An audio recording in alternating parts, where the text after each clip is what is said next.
It started on a rainy Tuesday evening. I was rummaging through my late grandfather's attic, searching for old family mementos. Among dusty boxes and cobwebs, I found an old, ornate grandfather clock. It was beautifully intricate, but there was something unnerving about it that its pendulum moved with a strange, rhythmic precision that seemed almost too deliberate. Curiosity got the better of me, and I decided to wind the clock. The moment I turned the key, the room seemed to shiver. I shrugged it off as a draft and went about my day.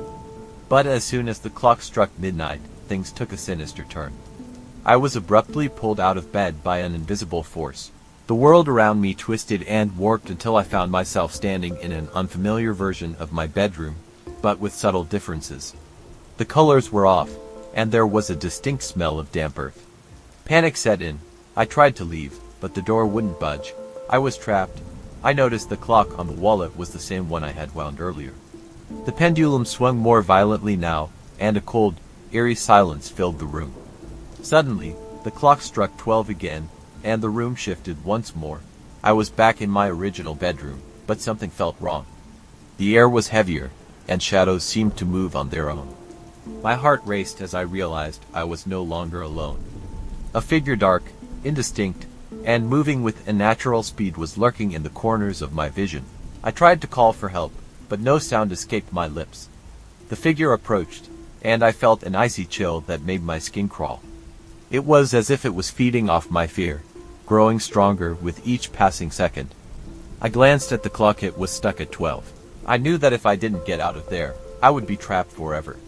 Desperately, I tried to rewind the clock, but the hands wouldn't move. The figure was getting closer, its presence suffocating. With a final, frantic effort, I threw the clock across the room. It shattered into pieces, and the figure let out a bone-chilling scream before vanishing. The room returned to normal, but the clock was gone, and the pieces were nowhere to be found. To this day, I don't know what happened. Was it a trick of the mind, or did the clock really have the power to pull me into another time? All I know is that I never touch grandfather clocks anymore, and I avoid winding anything that might have the power to manipulate time.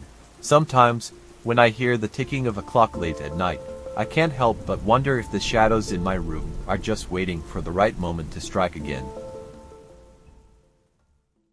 If you enjoyed this story and want to hear more chilling tales, don't forget to give it a like, leave a comment, and subscribe to the channel. Turn on the notification bell so you don't miss any of our future horror stories. See you in the next one, if you dare.